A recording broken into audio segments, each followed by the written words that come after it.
Hey guys, welcome back to Terror. Jadi guys, di Terror kali ini aku bakal ngebahas urban legend yang ada di Indonesia nih guys. Wah, kira-kira ada urban legend apa aja sih guys? So, sebelum kita mulai videonya, jangan lupa untuk pencet tombol subscribe, like, share, dan komen. Karena itu semua gratis dan kalian gak sendiri, karena mereka ada di mana-mana.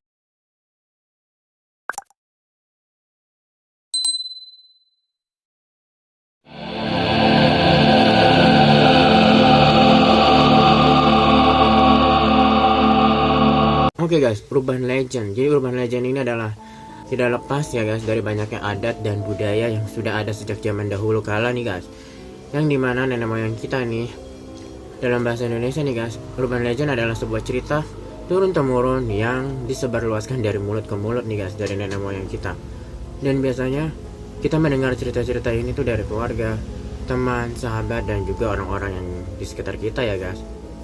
Dan berdasarkan hasil dari penelitian ya guys yang dilakukan di Universitas Negeri Surabaya, urban legend adalah salah satu cerita yang masih populer di masyarakat umum, mulai dari cerita horor, misteri, hingga legenda Indonesia.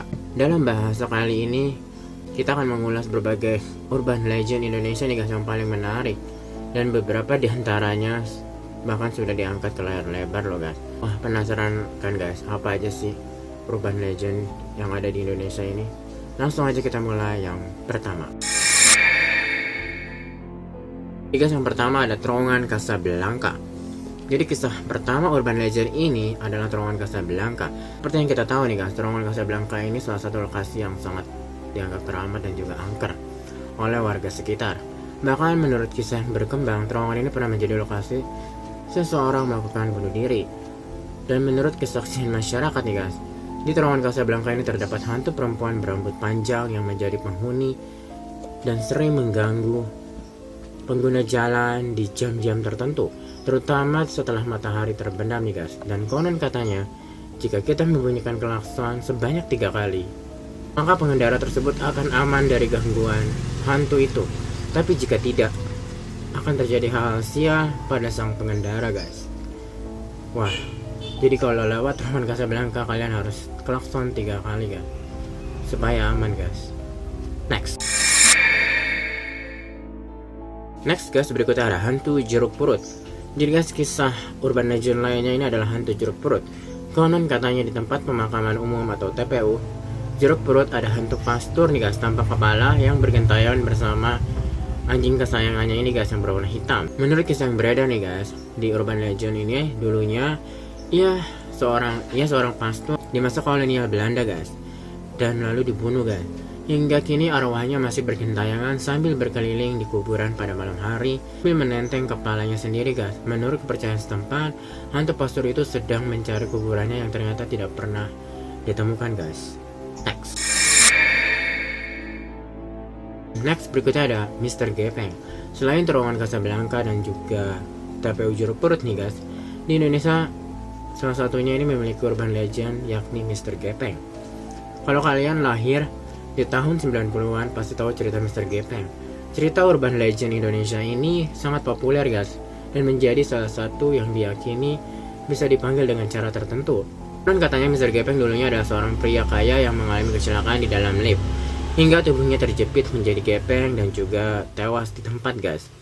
Namun cerita lainnya juga beredar, dulunya ia tewas terlindas bulldozer sehingga tubuhnya menjadi gepeng, tidak berbentuk lagi. Dan kisah ini bahkan cepat sekali menyebarnya ke berbagai daerah di penjuru Indonesia guys. Next berikutnya ada nenek gayung nih guys. Kisah lainnya dari urban legend ini adalah kisah seorang nenek gayung. Kalian pasti pernah mendengar kisah nenek ini bukan? Konon katanya hantu ini adalah seorang nenek yang tiba-tiba suka muncul di pinggir jalan sambil membawa gayung dari batok kelapa dan sebuah tikar untuk memandikan jenazah. Penampilannya mengenakan kebaya hitam ataupun putih dan memiliki postur tubuh seperti nenek pada umumnya. Rambutnya itu ubanan guys, dan kulit itu pucat dan juga matanya sipit guys. Dan cerita urban legend ini adalah omongan dari masyarakat ya guys. Bahkan nenek gayung juga pernah dipelemen ya guys. Wow, pasti kalian udah gak asing lagi ya guys dengan urban legend satu ini, nenek gayung. Next berikutnya ada kolor hijau. Selanjutnya adalah kisah yang tidak kalah serunya tentang urban legend ini, yakni kolor hijau. Wah, kolor hijau ini waktu itu viral banget. Waktu aku SD guys, viral katanya harus pakai bambu kuning di depan rumahnya, takut ada kolor hijau gitu guys. Dan kisah ini tuh sempat viral tuh di sekitar tahun 2003 itu pas aku SD, bener guys. Kisah ini bermula dari adanya kasus pemerkosaan di suatu daerah di Bekasi. Pada saat itu korban bersaksi bahwa ia telah diperkosa makhluk bertubuh besar dan banyak bulunya gitu guys, dengan celana pendek berwarna hijau. Setelah kasus ini viral, cerita kolor hijau sudah menyebar ke berbagai pelosok daerah. Bahkan tidak sedikit orang yang beranggapan bahwa kolor hijau adalah seorang yang sedang menyempurnakan ilmu hitamnya dengan syarat memperkosa wanita. Namun hingga saat ini kebenaran urban legend ada asli atau palsu belum bisa ditentukan jawabannya guys. Wah, emangnya dulu waktu SD viral banget tuh. Waktu zamannya aku SD viral banget, kolor hijau harus pakai bambu kuning guys di depan rumahnya. Komen nih guys, pasti kalian yang lahir tahun 90-an pasti waktu SD pernah ngedengerin berita-berita kayak gini ya guys. Next berikutnya ada suster ngesot nih kan. Jadi suster ngesot ini konon katanya berasal dari salah satu rumah sakit di Bilangan, Jakarta. Ceritakan pada saat itu ada seorang suster yang meninggal secara tidak wajar karena diperkosa oleh seorang dokter yang bekerja di situ. Kabarnya kakinya dimutilasi dan dikubur di ruang laboratorium. Namun beberapa cerita menyebutkan bahwa suster ngesot berasal dari sebuah panti jompo di Jawa Barat yang memiliki ilmu hitam. Dari cerita yang beredar, suster tersebut membunuh seluruh penghuni panti jompo. Karena kesal, warga sekitar menghakiminya dengan cara memukuli kakinya hingga remuk. Namun, apakah kalian percaya guys dengan cerita suster ngesot ini sebagai urban legend yang kisah nyata, atau mungkin kalian pernah melihatnya nih guys, sosok suster ngesot tersebut? Next berikutnya ada hantu boneka Uci Bandung. Di kota Bandung, salah satunya cerita yang menjadi primadonanya adalah urban legend hantu boneka Uci Bandung nih guys. Cerita ini terkenal dari kalangan warga yang berada di Jalan Siliwangi. Konon katanya ada sebuah terjadi kecelakaan yang merenggut nyawa seorang bocah bernama Uci pada tahun 1998 karena ulah pengendara motor yang sembrono. Dan dikabarkan bahwa sebelum mengembuskan nafas terakhir nih guys, Uci menanyakan bonekanya, "Boneka Uci mana?" Setelah kejadian naas tersebut, tidak sedikit warga sekitar yang menyatakan bahwa mereka sering melihat arwah gentayangan Uci sambil membawa boneka kesayangannya tersebut guys. Bahkan beberapa kali warga menyebut bahwa Uci tampak duduk di atas pohon sambil memainkan bonekanya. Dan menurut orang-orang di sekitar nih guys, keberadaan hantu Uci sebagai urban legend adalah tidak mengganggu. Walau banyak yang takut juga saat melewati Jalan Siliwangi di malam hari.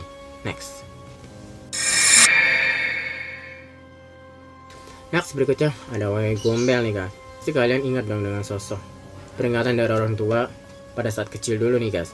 Kisah wae gombel sebagai urban legend adalah cerita yang sudah ada sejak dahulu kala dan turun-temurun terutama di kalangan masyarakat Jawa. Wae gombel dikenal suka menculik anak kecil untuk jadikan anak atau dimakan.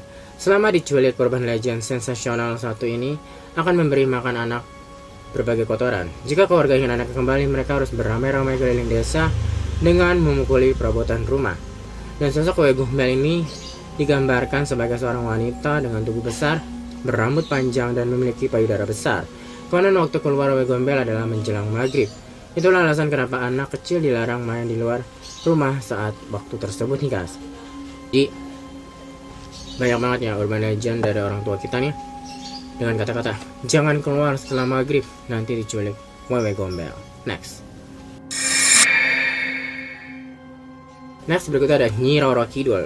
Salah satu sosok mitologi yang dikisahkan sebagai urban legend adalah Nyi Roro Kidul.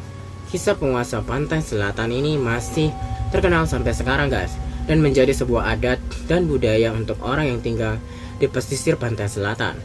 Bahkan beberapa mitos menyebutkan bahwa sosok Nyi Roro Kidul mendiami kamar Hotel 308 di Ina Samudra. Tidak hanya itu, ada larangan dari urban legend nanti tidak boleh memakai pakaian berwarna serba hijau guys ketika sedang main di pantai selatan. Next berikutnya ada Si Manis Jembatan Ancol. Salah satu kisah yang populer sebagai urban legend adalah Si Manis Jembatan Ancol nih guys. Kisah ini diambil dari cerita di tahun 1800-an tepatnya di zaman penjajahan Belanda. Ada banyak versi yang beredar, namun satu kisah yang paling melekat adalah tentang seorang wanita bernama Maryam yang kabur dari kawin paksa, guys. Nasa Maryam tewas secara tidak wajar di jembatan Ancol. Dari kepercayaan masyarakat yang beredar, kematian Maryam membuat arwahnya bergentayangan. Bahkan jika kalian tidak ingin diganggu oleh si Maryam ini, guys, kalian harus membunyikan klakson 3 kali sebelum melewati jembatan Ancol, guys. Wah, benar nggak tuh, guys? Demikian. Wah, jadi kayak Tron Casablanca ya. Kalian harus klakson nih, guys, 3 kali supaya istilahnya nggak diganggu sosok penghuni tersebut ya, guys. Next nih, guys, yang terakhir ada kakek cangkul. Setelah tadi nenek gayung nih, guys, kali ini kakek cangkul. Jadi, guys, urban legend mengenai kakek cangkul ini juga sempat heboh sekitar 10 tahun yang lalu. Adapun urban legend kakek cangkul ini memiliki figur seperti seorang pria tua nih, guys, seperti layaknya kakek-kakek nih, guys, yang senantiasa membawa cangkul, guys, yang sudah berkarat tepatnya di atas panggulnya dan sering membawa kemana-mana nih, guys, cangkulnya itu. Dan mengapa kakek ini membawa cangkul kemana-mana nih, guys? Konon katanya nih, guys, alasannya adalah sosok jenazah kakek cangkul ini tidak dikuburkan dengan layak, guys. Mungkin ada penyebabnya, guys. Mengapa ia terus membawa cangkul di panggulnya ini, guys? Ketika sang kakek ingin dikuburkan yang layak juga seperti manusia biasa lainnya nih, guys. Jadi dia tuh minta dikuburkan dengan layak, guys. Makanya dia suka bawa cangkulnya gitu, karena dia nggak dikuburin dengan layak, terus makanya kenapa dia bawa cangkul tersebut gitu, guys. Dan konon juga nih, guys, dipercaya bahwa sosok kakek cangkul ini pernah berkeliaran nih, guys, di sekitar pemukiman warga dan juga mendatangi orang-orang dengan cara diteror agar dapat membantu menguburkan jenazahnya nih, guys, dengan baik dan juga benar. Dan kalau orang yang didatangi ini menolak nih, guys, ia nggak akan segan-segan menebas leher seseorang tersebut, guys, dengan cangkulnya yang dia miliki. Adapun banyak orang yang percaya tentang kisah kakek cangkul ini adalah cerita asli, dan adapun yang menganggap kisah ini hanya fiktif belaka nih, guys. Bagaimana menurut kalian nih, guys? Ya, namanya juga urban legend ya, guys. Tentunya bisa aja benar, bisa juga hanya kisah karangan gitu, guys. Tapi apapun itu ya menjadi cerita yang seru aja ya, guys. Dan kakek cangkul juga kayak nenek gayung ya, guys. Difilmin juga ya, sempat difilmin gitu beberapa tahun yang lalu. Filmnya itu jadinya horornya ada, komedinya juga ada, guys. Seru sih, lumayan lah, menghibur. Nah, itu dia, guys, urban legend yang ada di Indonesia nih, guys. Komen menurut kalian mana nih, guys, yang paling menyeramkan nih, guys. Wah, semuanya menyeramkan dan juga seru ya, guys. Namanya urban legend, bisa benar bisa tidak ya, guys. Jadi ambil hikmahnya saja ya, guys. Kayak Gombel itu nggak boleh keluar maghrib segala macam ya kan. Ya benar, takutnya mungkin ada orang jahat yang nyulik. Gitu sih, guys, sebenarnya. Ya, semuanya seru-seru semua sih, guys. Yaudah, guys, jangan lupa untuk subscribe, like, share, dan komen. Sampai jumpa di teror-teror berikutnya, guys. Bye-bye, sehat-sehat semua.